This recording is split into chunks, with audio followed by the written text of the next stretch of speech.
Thank you for joining us. I see lots of people coming on. If you want to share your name and where you're from in the chat, we welcome you to do that so we get a sense of who is here today. And we'll be looking forward to start in just a couple minutes.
Thank you all for joining us today. I am really pleased to welcome you to the third in our webinar series.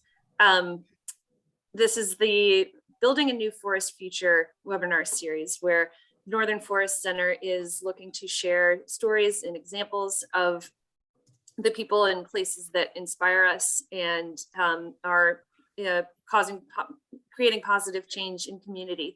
I'm the Director of Community Investment for this center.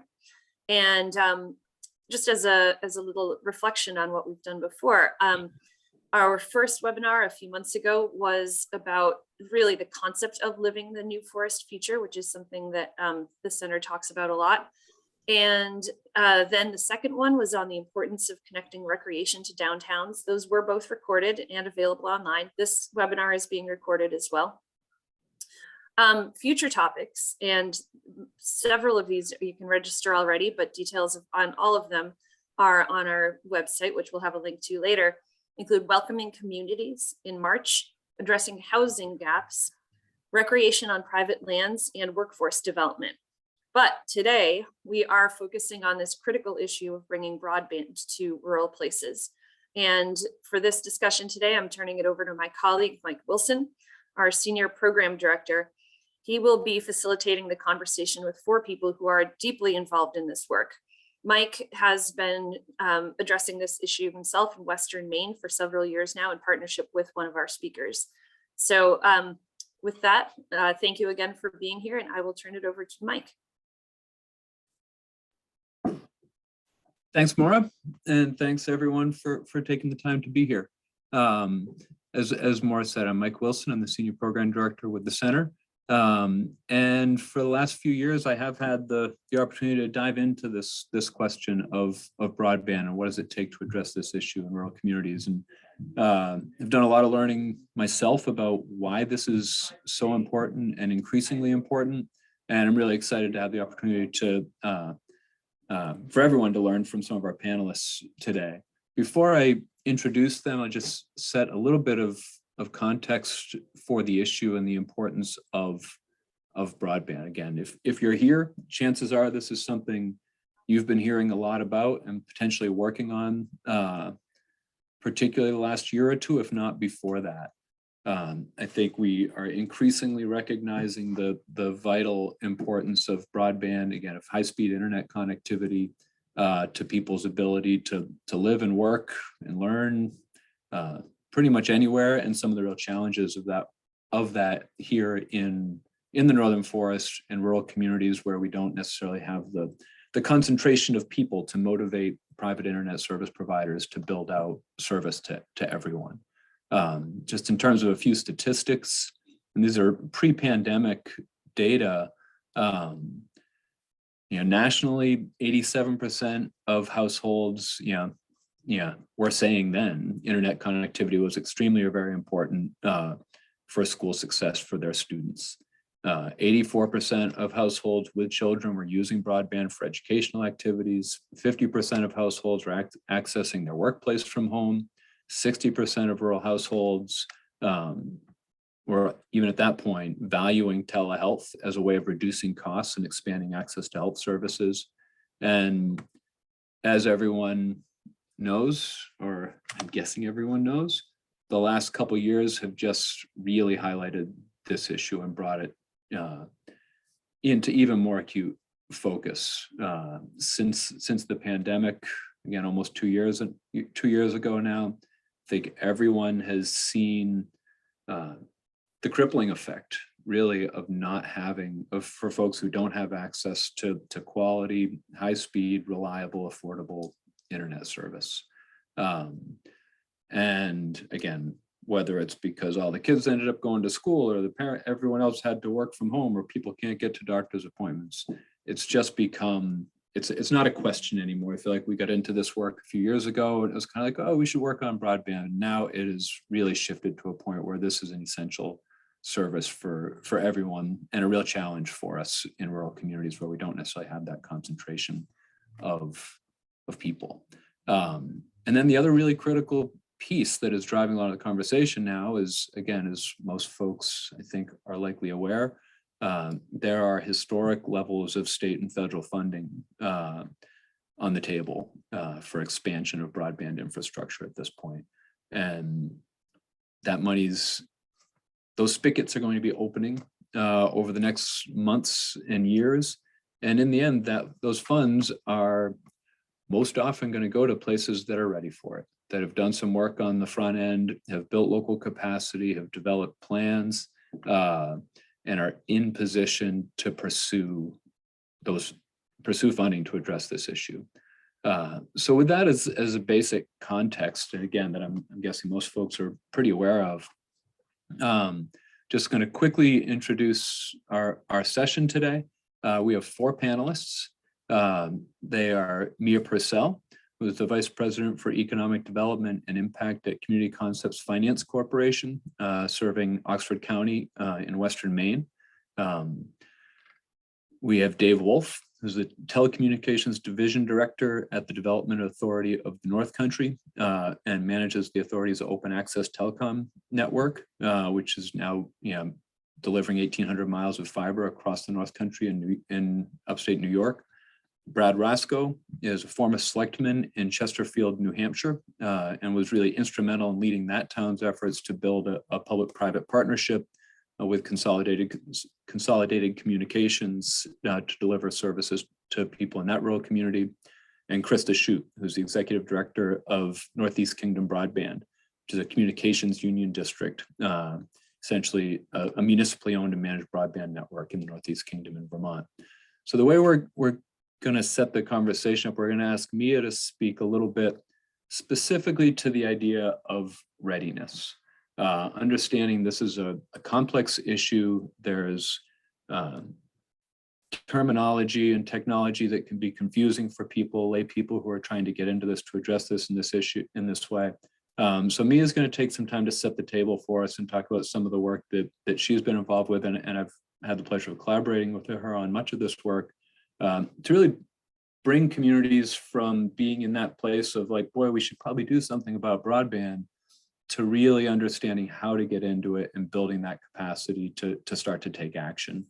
And then with that context, we're going to ask Dave, Brad, and Christa each to talk a little bit about approaches to broadband expansion that they've been involved in their areas, and recognizing those approaches include both public sector approaches and private sector approaches. And we want to be clear that there's a lot of ways to get at this issue.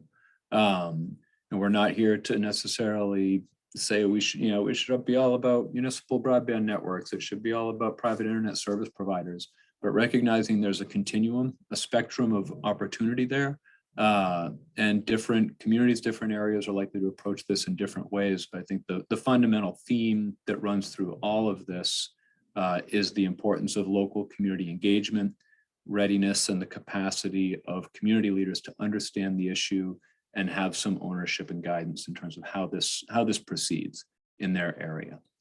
So with that as context, I'm going to hand it to Mia Purcell. And again, Mia is Vice President for Economic Development and Impact at Community Concepts Finance Corporation in Western Maine.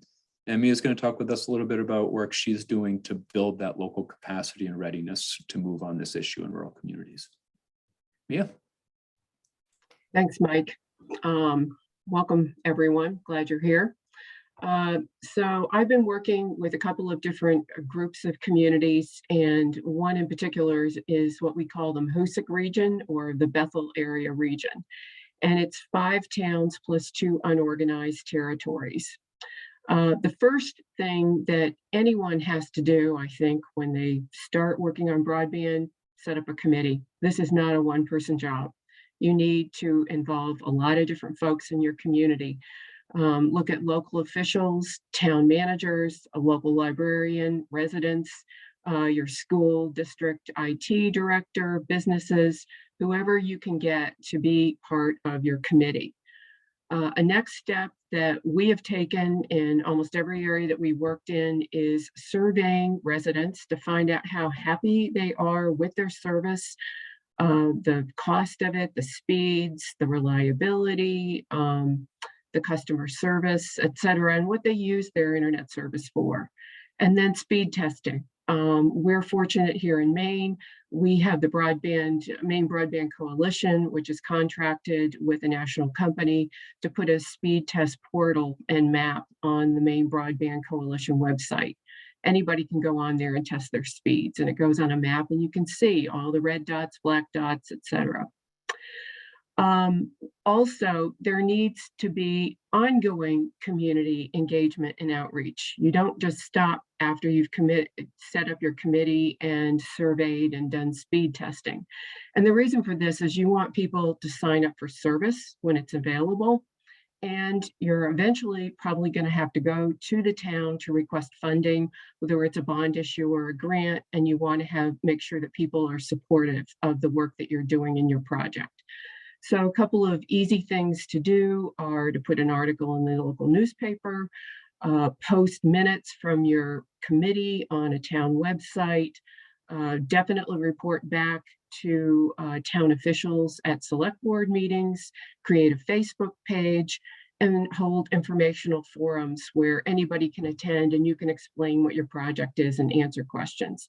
This should be going on throughout your whole project. The next step for us was data collection and mapping. You've got to know what you have. You have to know who's got high-speed internet and who doesn't. So map the gaps. And we hired a consultant to do this in the Mahoosic area. You can also do it by yourself, but you need help if you're going to do it that way. When we hired our consultant, we got each town to contribute equally to the cost of the overall project. On the do-it-yourself approach, we have in each case an internet service provider who is actually training volunteers to gather data from telephone poles and go around in a car in pairs and gather that information. In addition to mapping our area, the consultant also identified potential strategies for helping us expand internet service and the estimated costs of these strategies.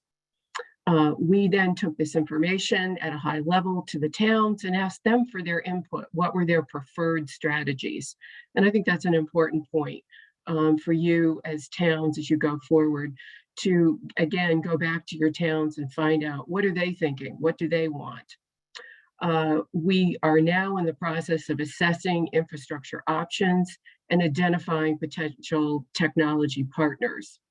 There's a couple of ways to do this. One is you can develop a formal request for proposals and circulate that and get responses, or you can do it more informally, which is what we are doing. We're looking at our incumbent providers, asking them for proposals to build out their networks. We're also exploring the possibility of owning, operating, and building a network. And we hadn't originally decided to explore wireless, but we are now, because there's some new technology that's come out. Once we have decided on the approach that we're going to take, then we will look at funding. As Mike mentioned, there's a lot of funding out there.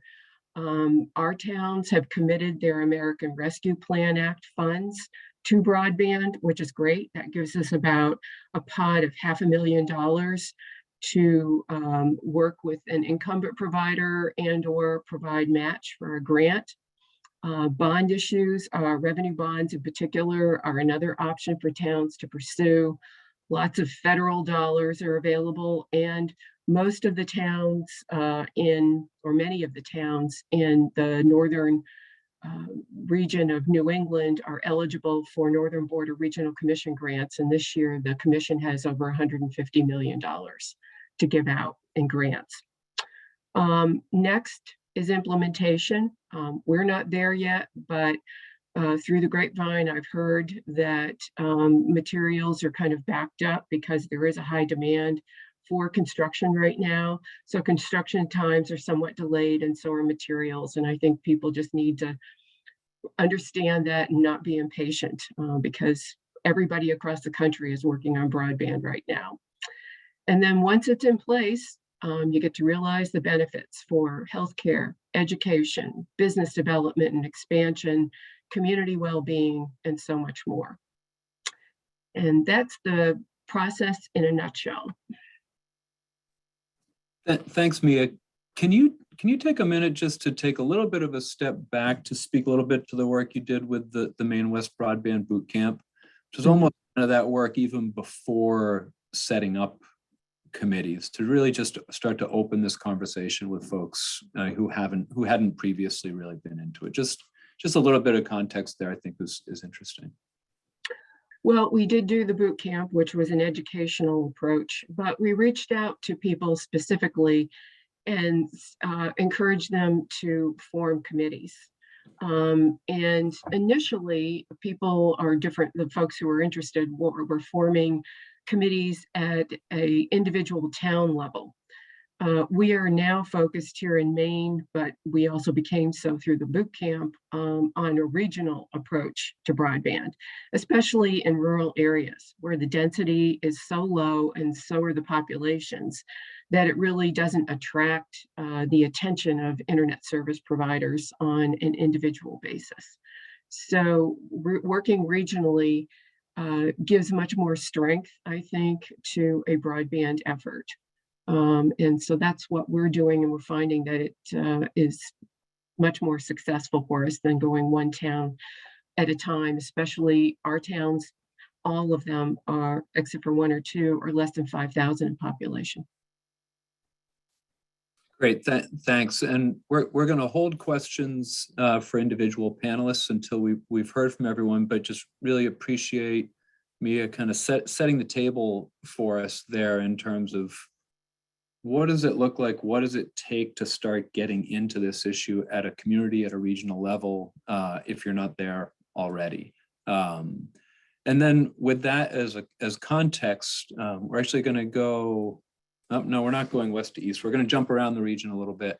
And we're going to hear now from Dave Wolf, again, who, as we said, is Telecommunications Division Director at the Development Authority of the North Country in upstate New York. And they manage an open access telecom network, again, that was launched in 2003, is now operating 1,800 miles of fiber across the North Country. And he's going to share with us, again, a little bit about what that network looks like, how it operates, how they've built this out, in upstate New York and what they're learning as they go along. So Dave? And Dave, if you want slides, please let us know. We'll tee those up. Sure. If you want, Mike, just to put that one map slide up, that would be fine, because people would rather look at the map than look at me. And Mia, great job, by the way, on that. Several of the things you mentioned I was going to speak to, and I think you introduced that very well. So again, appreciate being here and sharing, the ability to share some of what we've done. Each of us, has a little bit unique network. And so, as Mike mentioned, we started in 2003, and this is the network today, much bigger than when we started. And each of those yellow dots is actually an equipment location. That's where we bring our fiber back to and actually provide lit services to customers. Because of the size of the network, we have to sell lit services, not dark fiber. Some people build, in smaller areas, dark fiber networks and let others use the fiber, but we had to develop a lit services network. So real quickly, we started in 2003 primarily because the school districts, and of course our mission might be different today given because back then the schools just wanted to have good internet at the school and really the ability to share. So we built a video conferencing network and a 1 gigabit per second Ethernet network for all the schools in Jefferson, Lewis, and St. Lawrence County. But our mission was really the Development Authority, just briefly, is a New York State public authority, which means that is responsible for infrastructure and economic development in Jefferson, Lewis, and St. Lawrence County.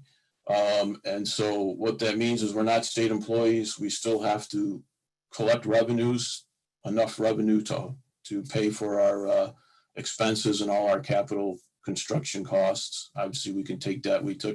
Our network was built about 25% grant from New York State in the beginning and 75% debt. But anyway, our mission was economic development and infrastructure in North Country, and our board decided that they wanted us to bring competition to the North Country.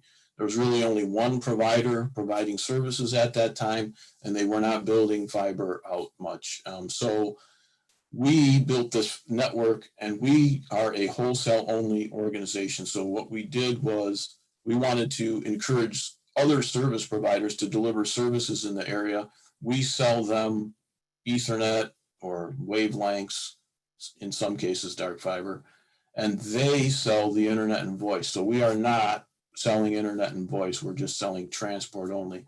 So our main customers are other service providers like national, local, regional providers who like Verizon Wireless and AT&T, Windstream, First Light, all the way down to very small regional people like Slick Network Solutions, West Telecom, and those kind of folks. And then a lot of small wireless internet providers use the network as well.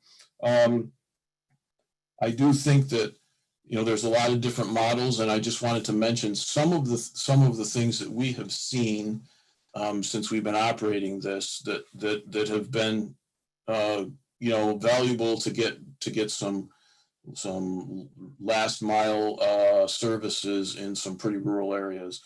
One of them we've done is joint builds with other providers. Somebody who's doing last mile but didn't have the money to build out on their own. So we said, well, we need to get through that area, so let's build together.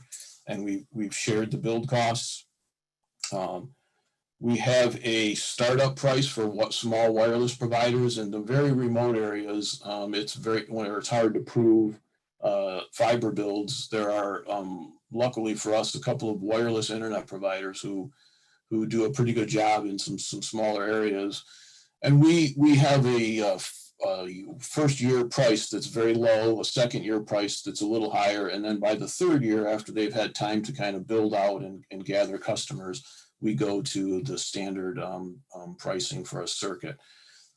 Most of those circuits go from Syracuse, Albany. We actually have a wavelength now down to New York City.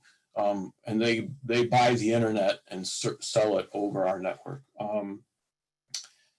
we've done a revenue share where we have fiber in the area and people there's a service provider who wants to service that area. We have allowed them to use some of our network, and so that they can avoid the upfront capital costs, they pay us back on a revenue share basis. So that model has worked. These are all things that, as a quasi municipal network, we can do that maybe a private one wouldn't.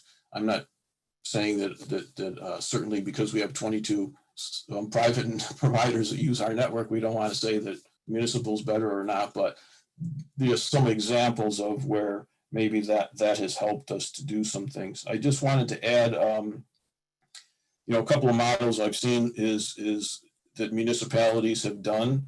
We've seen recently where some counties went after a grant with a private entity, and the county matched or the county put in the matching funds. So they paid for the matching funds, but they are earning back those matching funds on a revenue basis. So they're actually taking a percentage of the service provider's revenue until they get paid back for that. So that was a way that it's more like a loan, really, but they're actually providing the grant match and kind of backing up that service provider, because the smaller service provider didn't have the cash to really do that match. I know another small municipality that did a 10-year, they actually looked at their cost for broadband and voice and everything, and they worked with a local service provider, and they paid upfront 10 years worth of their services for them to build out to some unserved areas.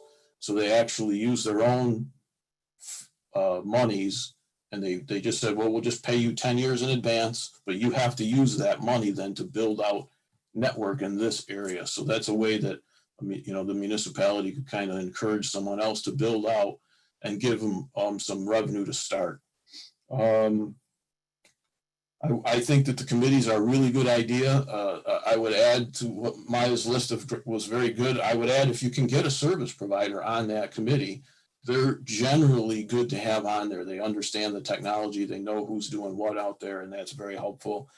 And I would say that one of the big issues that you have to think of if you are doing a committee is, what are your goals? Because right now, I think most people are focused on serving everyone, but I've seen other models where affordability was more important.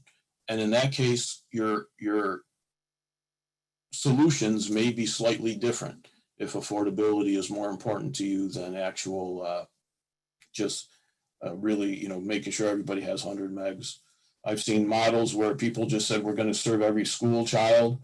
I know a community that actually bought the local cable TV company because they wanted to go out of business, and they raised funds, bought the local cable company, and expanded that network to serve everybody in the school. So just a couple of different thoughts on ways that you can service people.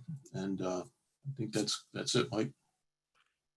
That's super helpful, David. Again, really interesting to hear about. Again, I think you've been at this probably longer than many people in 6 years. So your experience over time is really helpful and interesting to hear about the different ways that folks have come into this and utilized the network that you all provide. I think you were getting to this anyway, but I would just ask the one follow-up question in terms of your experience observing, again, local communities get into this issue. Again, I think you referenced getting a service provider on your committee if you can be clear about your goals. Are there other things, again, lessons learned that you've seen in terms of the ways that communities have started their way kind of into this work that you would either recommend or recommend that folks avoid? Well, I think that the only other things, Mike, that I can think of is a couple of things. One, you talked about preparedness, and Maya mentioned that as well. I do think that the mapping is really critical, particularly for these grants. These are national grants. You're going to be competing with people all across the country. So the more detailed the information you have, the better. So I do think that the mapping is really important, and knowing exactly where providers are today and where they are, and having that ability to prove it.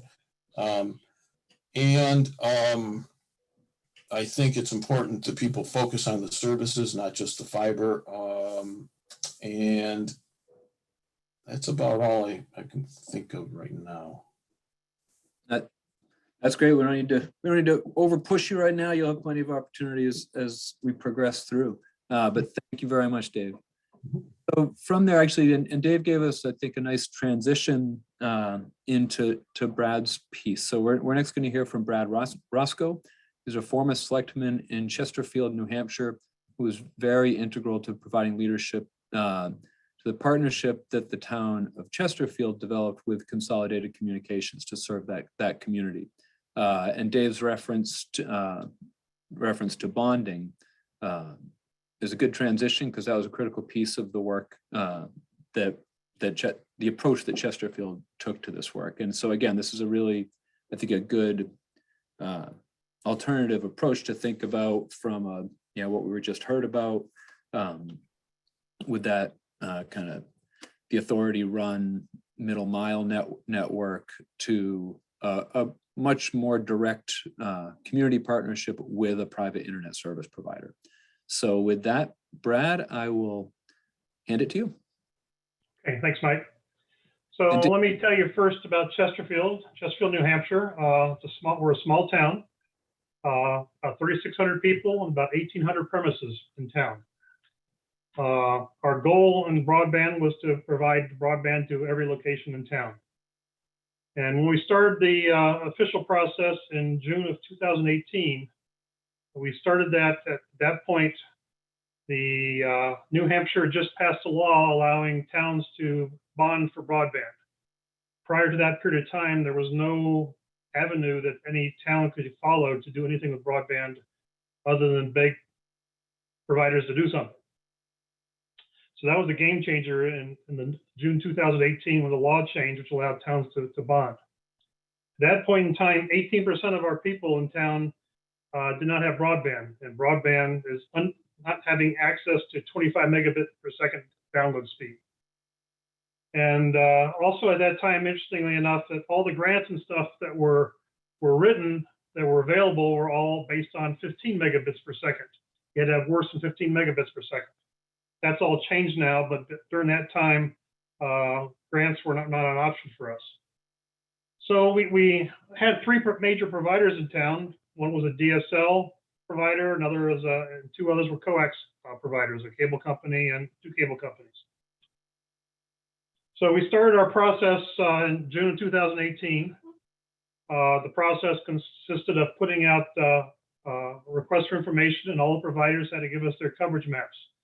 So they provided us the information with what the coverage was at every location in town. And that was a good thing to show around in town for selling it to the community. We then put out a request for proposals open to our providers and anybody else who wanted to bid on it. And we had 5 proposals coming in from 3 different providers. And in January 2019, we decided on which option we wanted to pursue. In March 2019, I went to town vote because town vote's required for bonding. July 2019, construction started. And first installations were in October 2019 with full access available to anybody who wanted it by March 2020. So we went very quickly once we got going, and it can go very quickly. Now, if you can show the slide I have up there, I'll tell you about what our contract we had was with Consolidated. They were they won the bid essentially, and so basically they provided fiber to every home in town, called FTTP, fiber to the premises. So every premise in town has the ability to have fiber run to it. It can have high speeds up to 1 gigabit every place in town. And again, we're a rural community, 3,500 people, 1,800 residences. Now this is high reliability because it's fiber. And part of the complaints we had before, even with the cable companies that were providing service, was their service was unreliable. So even though some of the cable companies were giving high speeds, the reliability was so bad that people considered it unusable. So high reliability was also a big option for us. What we decided to do was to bond for $1.8 million for 20 years. Now, the town is bonding for this. Now, the bond payments are paid and guaranteed by our provider, Consolidated Communications. So they're guaranteeing interest and principal payments for that full 20 years. So one selling point to our community was there's no taxpayer money involved, no tax increase. Basically, Consolidated is borrowing money on our credit rating, but they're guaranteeing by contract they will pay for everything. The $1.8 million is paid off by an infrastructure fee, $10 maximum per month to all subscribers. If you don't subscribe, you didn't pay the extra $10 a month. So again, this was a good selling point to get this through to the town. Is basically no taxpayer money, no tax increase, and only the people using it would pay for the bond. And so this is what we looked at as be a good way of actually getting buy-ins and people willing to go ahead. And the only thing it cost the town was against our credit rating, because we now had an extra bond. And total cost to the town was about $3,000 for legal costs to have our lawyers look at contracts and stuff. The whole deal is non-exclusive, so other people are able to compete still. Now, let me go to a perspective of why would the telecom Consolidated be interested in doing this. And this is true of most telecoms, is you have to think about this. The historic business model of telecoms is the home phone service, landlines. Less and less people are having landlines, cell service is replacing landlines. And so basically the markets, the business model of the telecoms is drying up. And they need to expand their market, and they have to go to broadband to do that.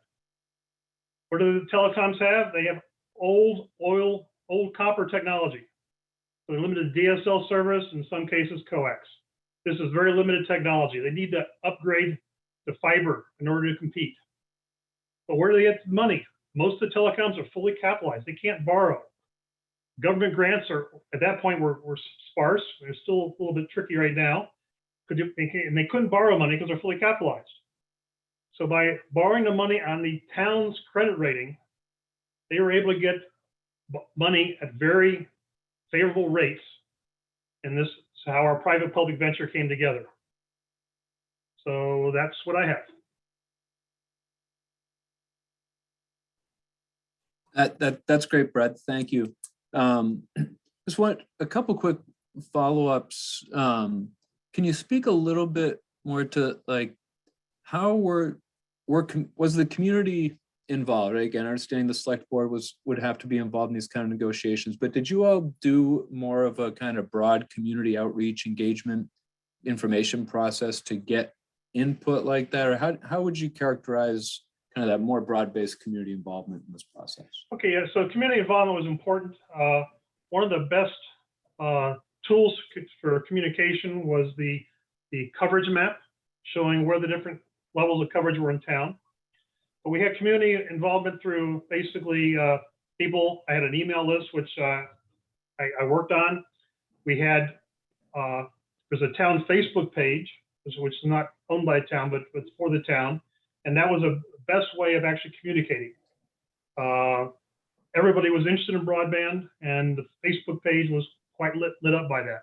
And then, of course, we had different hearings, meeting information centers. We probably had a half dozen of those, just bringing people up to speed. And actually, the end, it came down to we had to have a town vote for the bonding. And the interesting thing was some people just came up out of the blue and went out and advertised to say vote for Proposition 4 and everything else, and didn't have to worry about that. They did that all on their own. So organic. It's great. Yeah.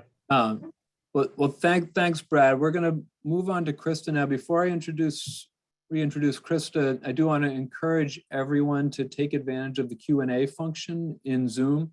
If you go to your screen, you can, if it's not obvious, you can go to the 3 dots in the More section, and there's a Q&A tab there that you can go to, and that's where you can post questions that will come through to us, and we'll be able to share them with panelists. And so feel free to post questions for individuals or for the group as a whole. So with that, we're going to transition to our last panelist today. And Christa Shute is Executive Director of Northeast Kingdom Broadband. It's a communication union district in Vermont. And she's going to talk to us a little bit about, again, their process there in the Northeast Kingdom. And I think it would be interesting to hear a little bit about Vermont's approach to this and kind of the idea and process behind communication union districts as an approach to this work. So Christa, to you. Super, thanks, Mike.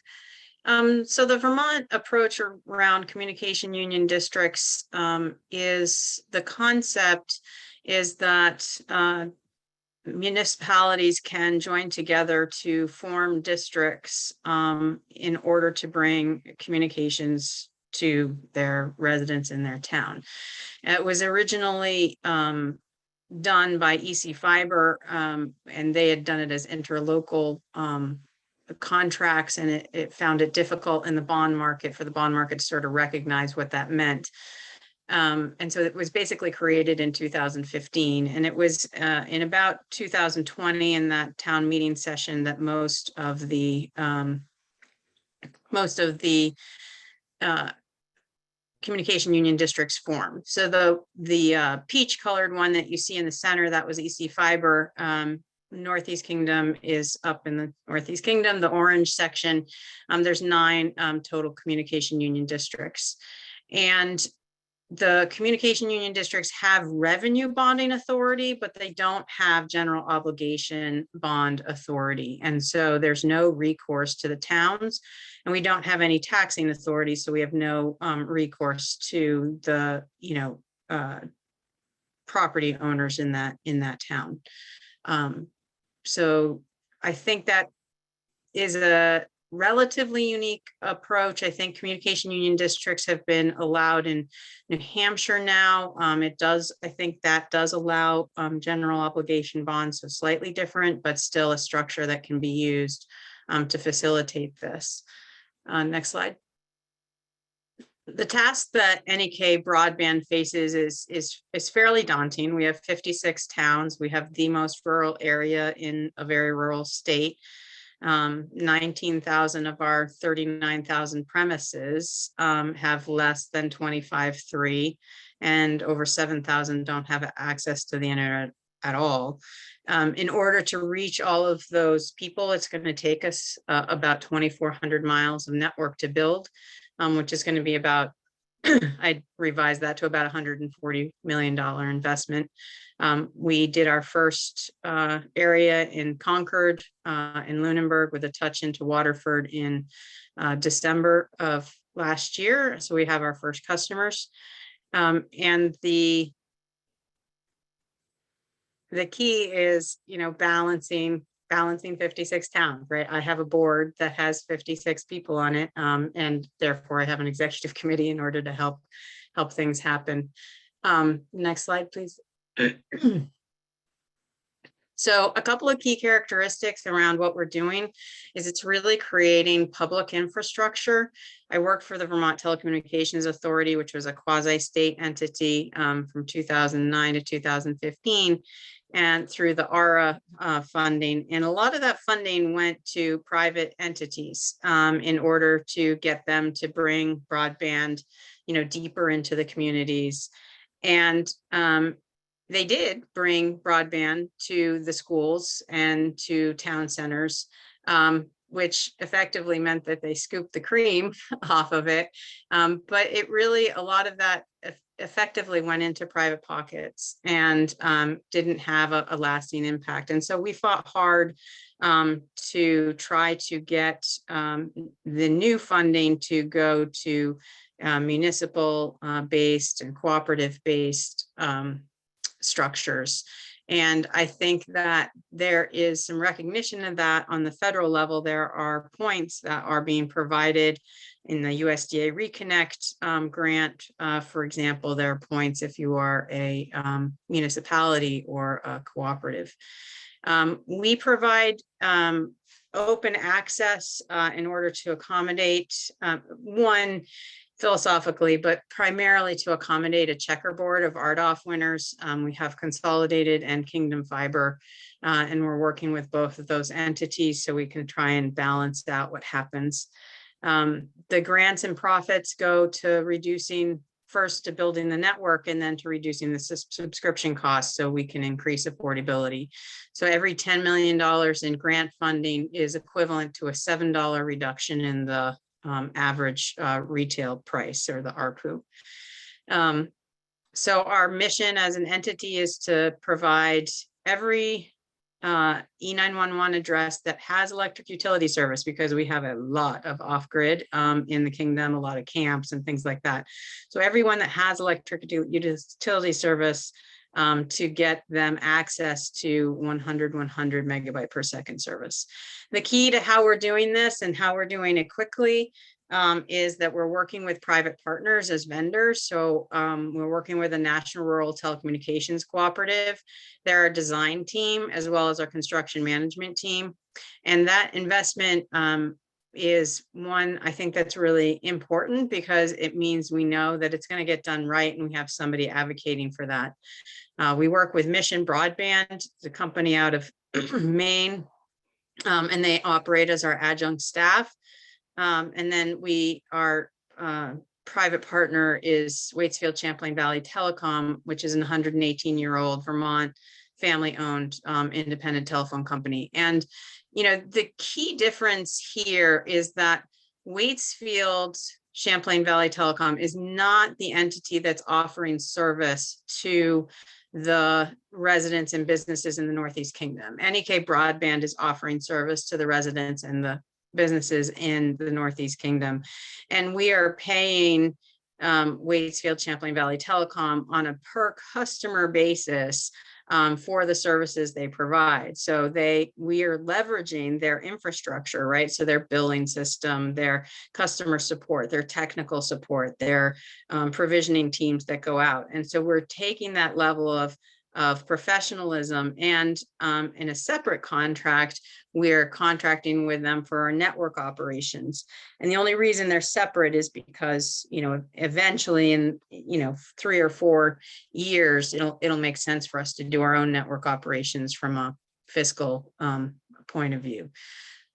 So I think that the key to that is the fact that we control the pricing. And the second piece that I want to mention is that structure is really important for municipal revenue bonding. So different from the general obligation bonds, but the revenue bonding requires that the municipality be receiving the income directly in order to qualify for the revenue bonds. And that's effectively because the way it works is, they bring your revenue into effectively a lockbox or a lock account, and then they pay themselves, and then you get the rest of the revenue. So it's how they ensure that the bonds are going to be paid and keep the interest rates as low as possible. So that's what I have for you. And I have some comments on some of the ideas before. One is Tamia's point around accommodating interest. We use crowd fiber. So crowdfiber.com is where you can find them. And that's actually part of NRTC. But it is the place where ours is called get.nekbroadband.org. And it's just a mechanism to communicate through the maps what's going on in your area. And mostly we use it to generate people that are interested. And then eventually you can use it to sort of be like, once you hit 80% interest or 60% or whatever you set it as, then we'll be coming to your town. And so it motivates the grassroots efforts of going out and getting people interested. It also includes a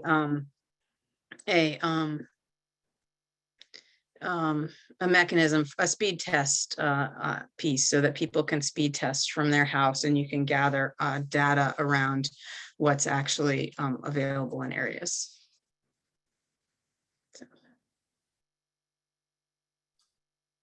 Great. I was going to ask a little bit more about that, how folks at the community level plug into this. And I guess I'm curious your take on, again, understanding that this is kind of an approach to this work that the state has taken.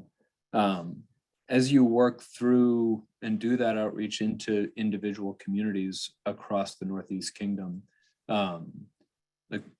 what do you find in terms of receptivity? Are people like, do you need to educate people? Do you need to really work to get people to understand the service and kind of drive that take rate, get people to take the service? Or are you finding that people are eager and ready to jump in on this?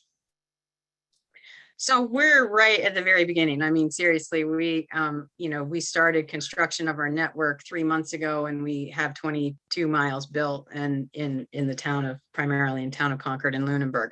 So we're really, in terms of the take rate and people understanding, people are thrilled. Like, they see our trucks and they just start getting excited because they have been ignored for a long time. Like, the whole eastern half of the Northeast Kingdom, that's less. I mean, if you take out a couple, like I think 3 town centers in 3 small town centers, if you take that out, the average person, it's 6 people per square mile, right? Which is why, and so there's a lot of lack of attention that's happened. So in terms of the community, every community has a board member and 1 or 2 delegates that participates in a monthly board member. So we have over 110 volunteers that work on different committees and help in different areas. So we're able to leverage a lot of expertise. And then they communicate information through their select board, but also through Front Porch Forum and community pieces like that. And we did a request for partnerships. We didn't call it a request for proposal, but we did a request for partnerships. And we left it, and that's available. Like, if people want to get a copy of that, that's, publicly, we're a municipality. So, and we left that open as to what the potential partnership, in other words, we did not dictate in the beginning what we were going to be doing for a structure. But this is the structure that will increase. And I'll also say that in Vermont, the grant funding through ARPA, so that's $150 million that was awarded, that's available this year. And then the governor just announced hours ago that in his budget, another 95 from ARPA funds and another 100 from the infrastructure fund. And we'll see if that all survives the legislature. But the important thing there is that anybody accepting those grant funds has to commit to a universal service plan for their entire district. You have to get to everyone that doesn't have 25.3 at this time and does have electric utility service. And I think that that's important, because what's happened in the past is that it only goes so far. This is about finding a way to get it everywhere and not leaving anybody behind. Great. Well, thanks to all of our panelists for, first of all, just simply for the work that you've done and are doing in your communities to help make the service available to people. And secondly, for taking the time to share your experiences with us today. I do have a couple follow-up questions. One related to goal setting, the other to mapping, and we've got a few questions coming in from the audience as well. But just to tee it up, Dave, you referenced the goal setting question as a key piece. I'm just interested in just hearing a little bit from each of you, because again, I've been involved with this a bit, and I think it's really easy to go to that place of the goal is universal service. But within that, there are some nuance, like how do you define universal? How do you address, again, Christa, to your point, folks who are off grid? Is that part of your universal? And then again, Dave, to your point, that question of there are a few variables here. One is how many people get service, another is cost, and balancing that off. I'd just love to hear from each of you a little bit about your experience and observations in terms of how folks have approached that process of goal setting and balancing those issues of cost and universality. And if anyone wants to jump in, go for it, or I can call them. Yeah.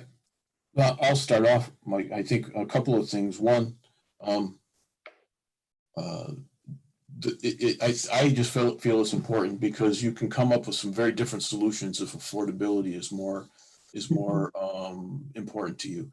But while you're designing a network, it doesn't mean that you can't build a fiber network to the premise, but have some lower cost wireless solutions that you can provide, one of the things that we've done and we've seen other people do working with a wireless provider is actually, we happen to be fortunate that we're linked to every school in the 3 counties. So we have done a project where any school child can actually connect back to the school network for a much lower price than they would get if their parents want to pay full price for going back to an ISP and paying for that.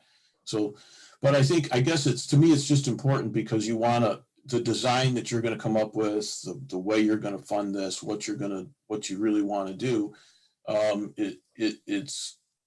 If you don't have goals in the beginning, then you really don't know exactly what you're trying to do other than the universal service one.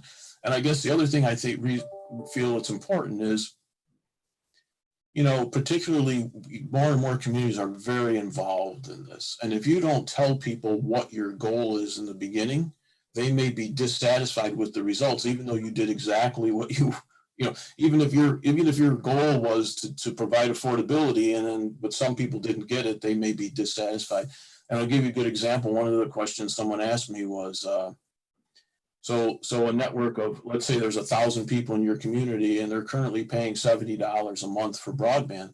That's $70,000 a month or $840,000 a year that this little community is paying. So I know some community built their own network to compete, and they took over most of the business, but they were losing $100,000 a year. Is that successful or not? Some people said, well, they lowered the price by half, so now instead of paying $840,000, we're paying $420,000 a year. So the fact that we're losing $100,000 in tax money, we have a net gain in the community. So if you said that in the beginning, that project would be deemed successful. But if you said we're going to do it profitably in the beginning, then that project would be deemed a failure because you're losing money. So I think it's just important that you know what you're doing, because that drives kind of the decisions on how you're going to fund it, how you're going to build it, who you're going to get involved. And so I think that's critical. I'd like to make a comment too. Christa? Yeah, I'm not sure I mentioned goal setting in my presentation. It was on my list of things to mention.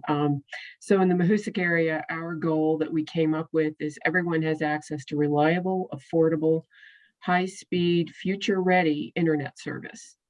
And a lot of what went into defining that goal, I think, came out of our survey results, because what we saw were people were dissatisfied with the cost, with the reliability of the service that they had, and we didn't want to be doing this again in 5 years. So that's where the future ready piece came in. We're now at a point in our process where we're going to be doing that give and take that you're talking about, Dave. But I think we've constantly put forward this goal as, this is our standard. We have identified some off-grid, quote, uneconomic locations. We haven't dealt with them yet, but they're there on our map. And that is going to be a rub with the whole thing of everyone has access. What's it going to cost to get those people service if they want it, and who's paying for it if they do get it? So those are some of the trade-offs that I see us having to deal with as we go forward.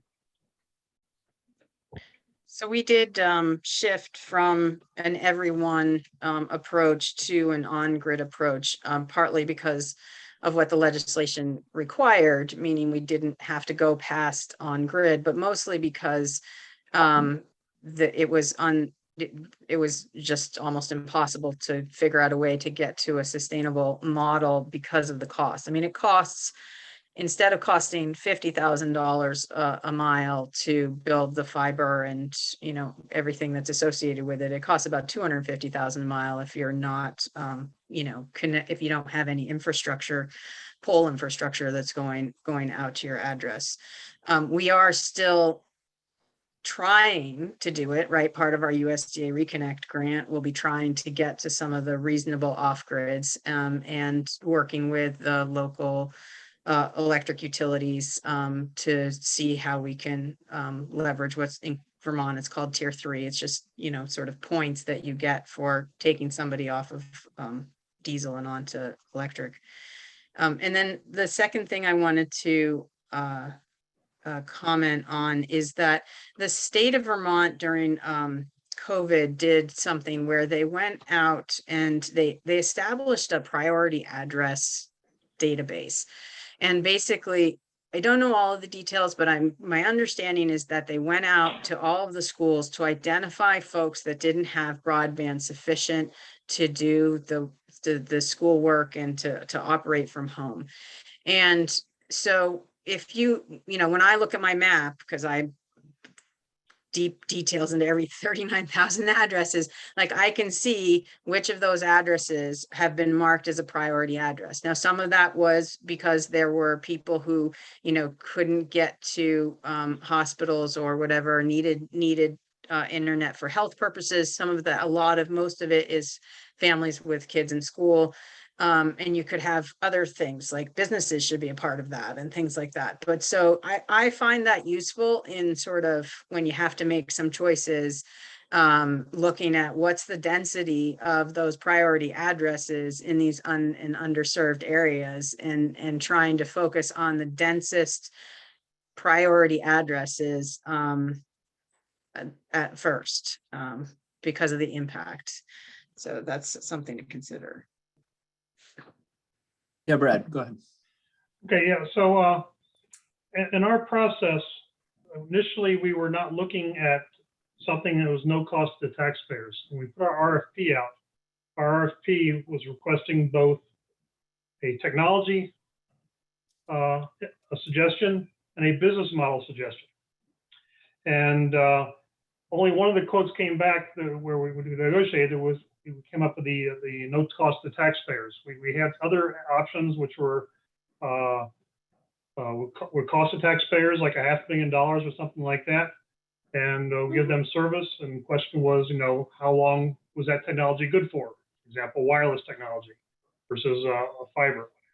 And so at the initial point, we were looking at all options, and the option that came down was with Consolidated, which was the no cost to the taxpayers. I should point out that now there's 20 other towns in New Hampshire following that exact same model. The other thing is, in our contract with Consolidated, we've also, coverage is every single building lot in town is covered. So any building lots there, whether there's a house there now or not, as long as it's a building lot, they need to cover that. And costs are also in our contract. Costs, we basically said that the cost to any individual home or location cannot exceed that of any other urban location in the state of New Hampshire. It has to go with the ISP's normal pricing for urban areas in the state. And so we didn't fix the price, but we fixed it to not be more than anybody else in the state as far as the service they're providing. And then also in our contract, we established installation fees and things like that. So all the costs were known up front, so there's no surprises. So that was a big thing for us as far as getting through no taxpayers cost and no surprises. Great. So another question, I have another question, but also encourage folks who aren't on the screen to, again, use the Q&A function at the bottom of your screen to weigh in with other questions. But I think you've all spoken to, or at least made some reference to, the issue of mapping as a foundational piece of this work. And I think anyone who's kind of waded into this work has probably figured out that I think the data that is collected and mapped at the FCC level has some real flaws to it in terms of the way that data is collected and reported. So again, I know a couple of different folks have taken different approaches to this, but I guess I would be interested in hearing from each of you in terms of kind of the importance of that mapping as a foundational piece of work, and how, if you have done that, how you've approached that process. Brad, you get your hand up. Okay, so yes, we were involved with this quite a while ago, and the mapping from the FCC is actually very, very bad, especially in rural areas. The way the mapping was decided was if there's one household in a census block that had adequate coverage, the entire census block was assumed to be covered. So for example, in our town, we have 2 census blocks. We had one section which we had a high-speed company into for cable service, and 15 houses were served. So that they assumed the entire census block was served. And so because of that, they were unable to get federal funding to do any improvements to that census block. Whereas the other census block had better service, but didn't have that high level service. And so it actually got funding instead of the other. So that is very important. It's not only in the bonding process, in the grant process, the whole bit. Now, the mapping that we did, the state of New Hampshire, part of the laws is you make requests to all the incumbent providers, and they're required within 2 months to give you back a coverage map. And so what we did is we took those coverage maps from the providers and built our own maps. Now, the interesting thing I found out during this is not all the providers really know what their own coverage is. And so, you know, we had times where somebody would say, this is a coverage, and we'd go say, no, it's not. Go double check and say, oh, yes, you're right. So it's not only the FCC doesn't know the coverage maps, the individual providers may not know them that well either. As far as the map, I found that as the best thing to communicate to the general populace. Any meeting I was at, I pulled out that map. People could say, here's my home, here's the coverage. The map was the best communication tool in the world to the general public. Thanks. Others? Sure, Mia.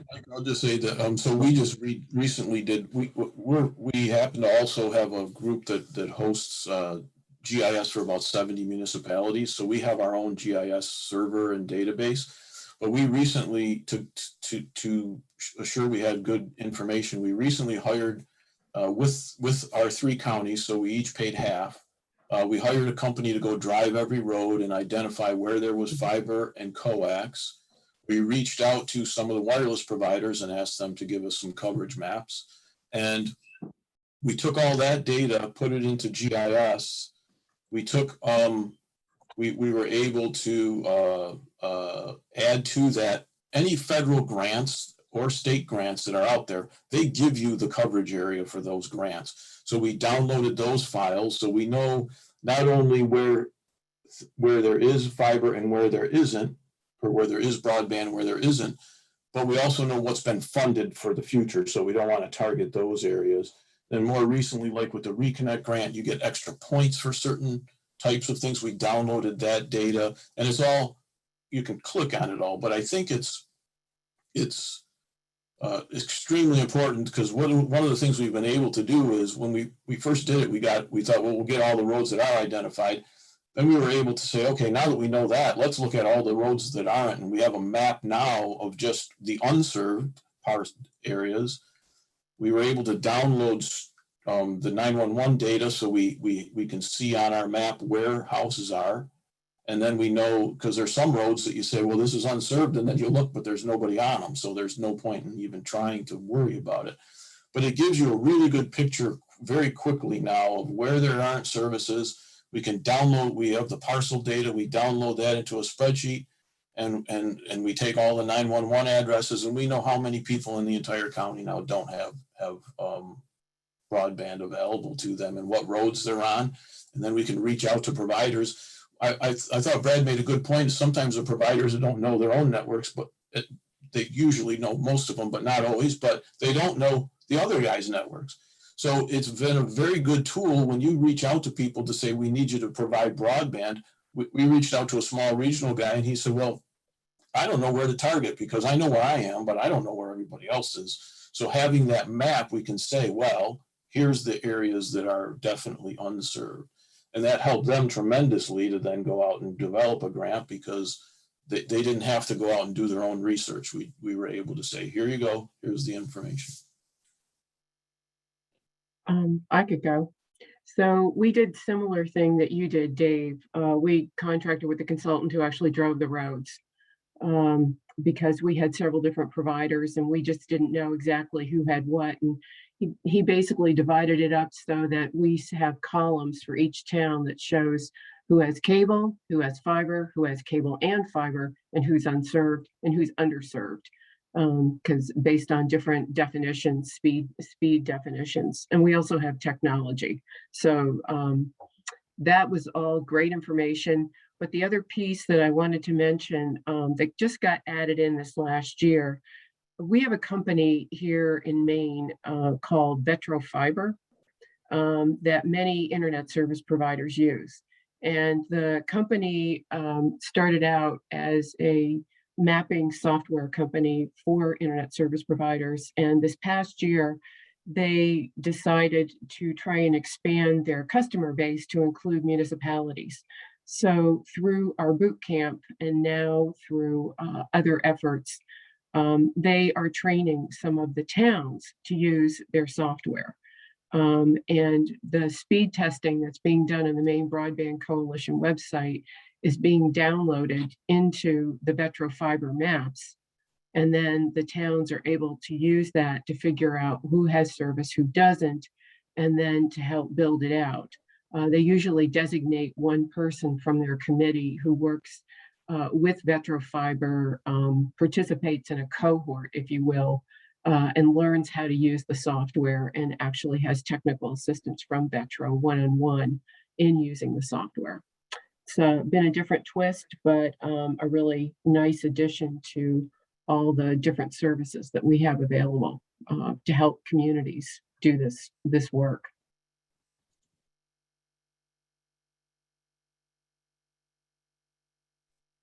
Christa, did you have anything to add on the mapping front?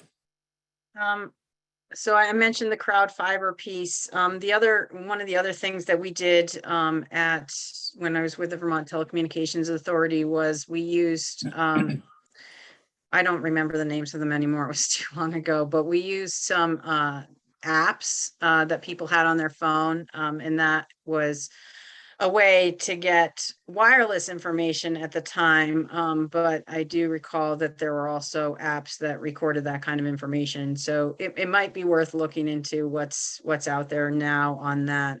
Certainly, we're hoping to revitalize some of that from the mobile point of view, simply because what we were told by the municipal bond market was if you go to areas first that don't have any cellular coverage, which there's plenty of, even with the first net thing being done. If you go to those areas first, your take rate's so much higher, and so we highly support those, those kinds of projects, and you looking into that kind of stuff. So that's another aspect of mapping to take into consideration, is how wireless impacts your business model from a wired connected fiber standpoint. Right. That's a great point. Brad, did you have something else? Not exactly on mapping, but another point I just thought it would be worthwhile. The forming of committees in the state of New Hampshire, if a committee is officially appointed by the town administration, it comes under all the right to know laws. And it becomes very hard for that committee to actually function. And so what I recommended to all our towns in the area is they form committees as volunteers, not officially appointed by the Board of Selectmen or the town officials, because that way they can actually be more efficient in how they actually communicate and get work done faster. Interesting. Christa, yeah.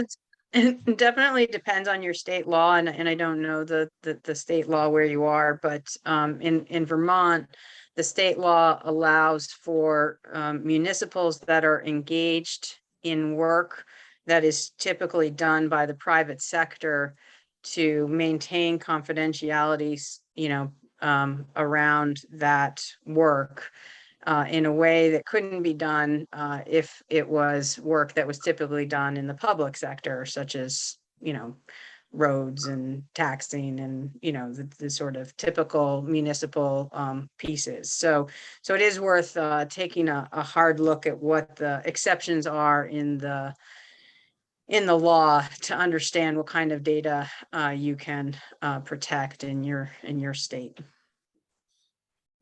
That was pretty important and critical for us to be able to even function. So I have a question from the audience, and this is specifically directed to Dave, but I think anyone could weigh in on this, which is, have you seen any models not work or fail as communities have tried to get into this, and what learnings have you taken from that? Sure. Yeah, definitely there have been some that failed. Mike, I just real quickly wanted to mention too, because I forgot, in a project we did recently talking about the affordability, I just wanted to mention, one of the things that, sometimes we can use these funds from the service providers for matching the grant revenue and stuff. In this case, we did a job with a town, and Leslie was involved in it, town of Tupper Lake, and we got the grant. We're going to be the underlying infrastructure provider, but there's going to be a service provider who's going to do the billing, the collections, and put the drops in service and the customer service. We said to them, though, you need to give us, you need to share some of that money with the town. And the town said, we don't want any money. We're going to put it into a holding account and use it to fund people who don't have the economic means to do that. So I just wanted to throw that out as an idea that using some of that revenue to put a pool together and then fund that is good. But in terms of ones we've seen fail, so a couple of lessons learned over the years. It seemed like about 15 years ago, municipal networks were kind of a thing. A lot of places did it. There's been some that were very successful and some that were very unsuccessful. I think the two types we've seen is, one, depending on how it's run, dark fiber networks kind of over time get pieced up. And I know of one whole county that built out a nice dark fiber network. They started leasing off parts of it, and pretty soon they had no fiber left to give anybody, and they had no revenue coming in, and they didn't have really a good model, so they just turned it over to a service provider. But I will say the biggest point that we've learned in all of these municipal networks, and I think it's interesting that Christa and Brad both have come up with similar answers, that there's a municipal component to what they did. In Brad's case, it's funding. In Christa's case, it's actually in build out, but there's also a service provider component. And the reason I think that's important is all of these networks don't fail on the construction. If people are able to build the networks, it's the ongoing operations and support and customer service, and not anticipating how much revenue or how much money they need to continue. All these electronics need to be replaced after a short period, after a period of time. A customer's demand goes like this, and the electronics need to be upgraded and built out, more build out. And so I think the biggest point to make is, if you're going to do this on your own, as municipalities say, you need to really assure that you have plenty of cushion, or get a service provider that really knows what they're doing in terms of the ongoing support and customer service, and can help you with that model, because that's the ones that have failed are the ones who went out on their own and built it and everything looked great, and then 2 years later they were really struggling. So it's the support part that's the toughest.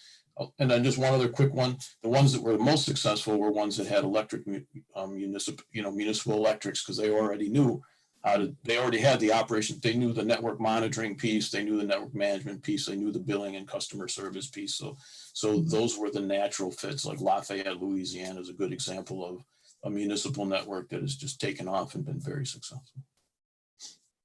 I'm curious I how agree you with- all, I was just going to ask, I'm just curious how you all have dealt with your incumbent providers, if you're basically getting new providers through your networks, and how the incumbents have responded, especially if they're the big ISPs or providers. Well, for us, one of the incumbents got our contract, and everybody else was allowed to compete. So, and there's still people staying with the old incumbent providers, and as a result of having our fiber network, they've been forced to improve their service. So to Mia's question, and then I'll go back to to Mike, your original question.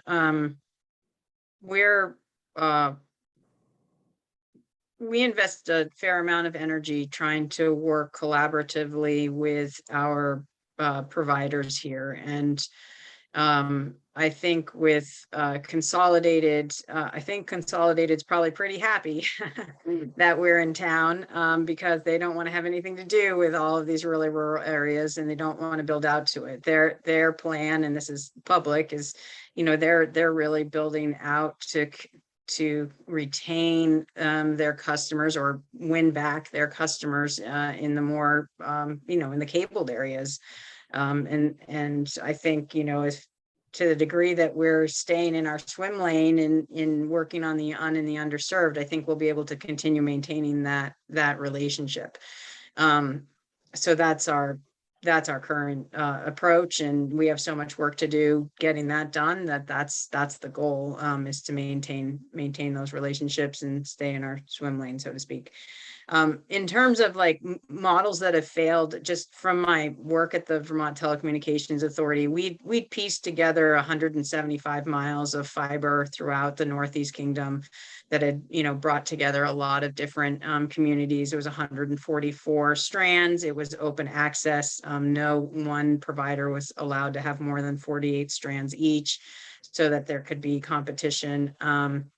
I convinced a very small wireless provider to, you know, to try and become a fiber provider, and he's still trying to do that.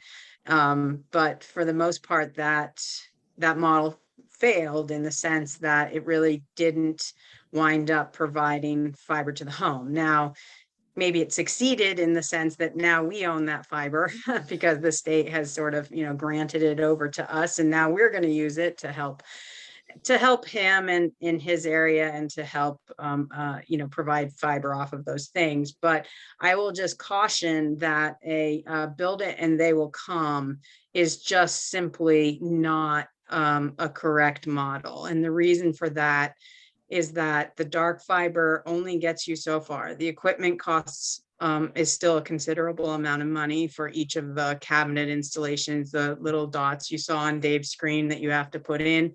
And the network operating center. Now we're leveraging a network operating center from our service provider for the first couple of years, and then we have our location selected for where ours will go in when we've hit a certain critical mass. But we're not overstepping ourselves with building that first. So just be careful of a middle mile network that doesn't have a known partnership with a provider, because it won't necessarily reduce the costs enough to make it valuable enough for a provider to get the distribution fiber out to the homes.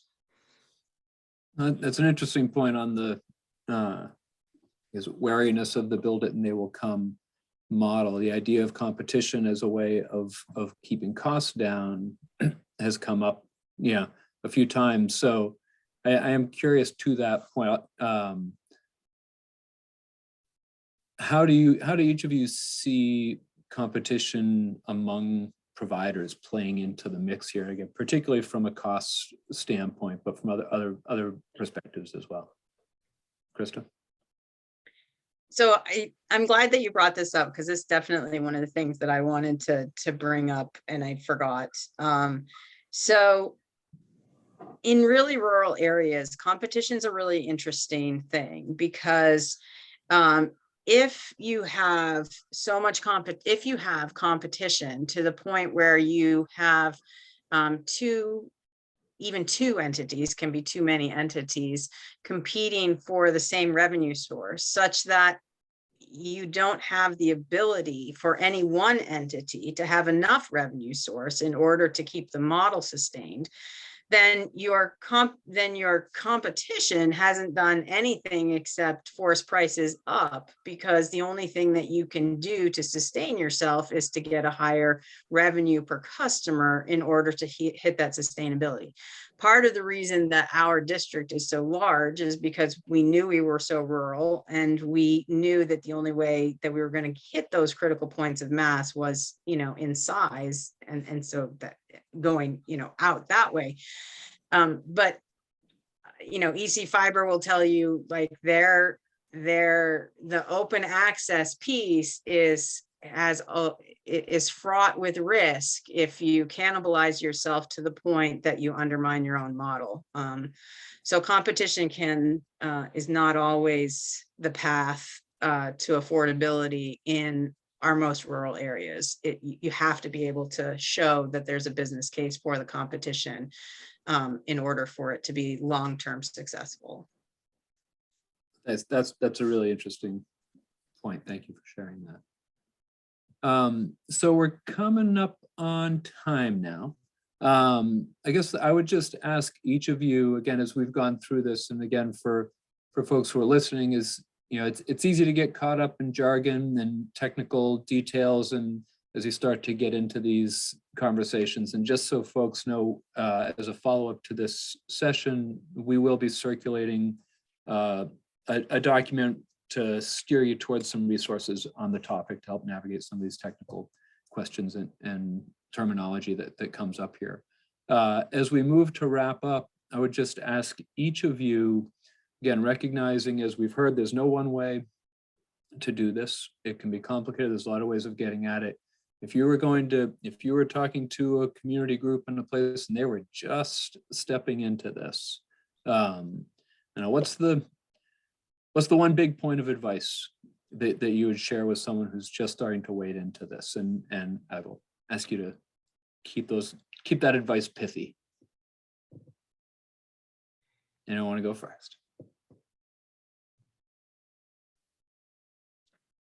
From my perspective, I would say that the fight for public infrastructure is worth it, and the people in your town are worth it. And this is a long-term investment. This is rural electrification for the communications sector, and it's something that we need to do. I think we have a moral obligation to find ways to use these funds to last us into the future.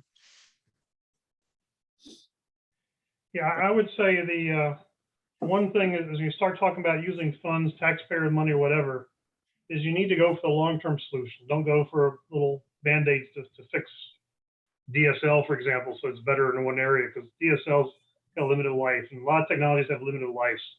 Go for something that's gonna have a long life if you're gonna spend taxpayer money. Technical Yeah. life. Yeah, both good points. And Mike, I guess if I was just a quick sum up with a brand new one, I would say, one, get to know the landscape, know who's out there, who does what, where, when, and why. Develop your goals, and then, get a good assessment in, and then form your plan. Yeah. I guess I would say it might be easy for towns to look at all the money that's out there right now and say, oh, somebody's going to do this for us. We don't have to do anything. And I think that's absolutely wrong. I think people need to be aggressive, progressive, active, set goals, form a committee, get engaged, take this on themselves. Don't wait for somebody else to do it, because you may be really unhappy with the outcome if you don't have a voice in the outcome. Great point. Thank you all for the time and expertise you're sharing here. I think, as we acknowledged up front, and as Mia just said, there is a moment in time right now where there is a lot of profile on this issue. There's a lot of funding coming into this issue, but as Mia said, it's not going to just happen for folks, or if it does, it may not happen the way that you want it to happen, or that is best for your community.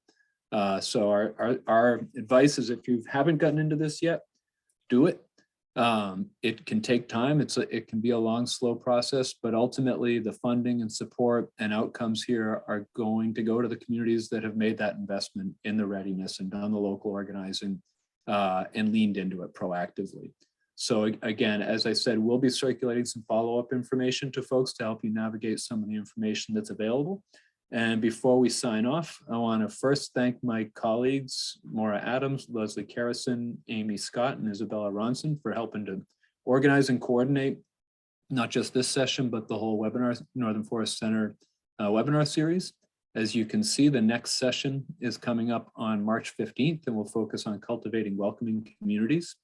And we want to make sure to thank a critical funder of this work, which is the United States Department of Agriculture, Rural Development, who are providing funding for this work generally, and as well as some of the work specifically that the center is involved with on broadband with some of the other, with some of our other partners. We will also, one other piece we will follow up with folks on is we will be sending out an evaluation along with the follow-up materials. So if you can take a moment to fill that out and let us know what you think and ideas you have about improving these sessions as we go forward, we would greatly appreciate that. And with that, I think I will, unless my colleagues jump in with any other notes, I will sign us off and say thanks everyone. Thanks to our panelists and have a great day.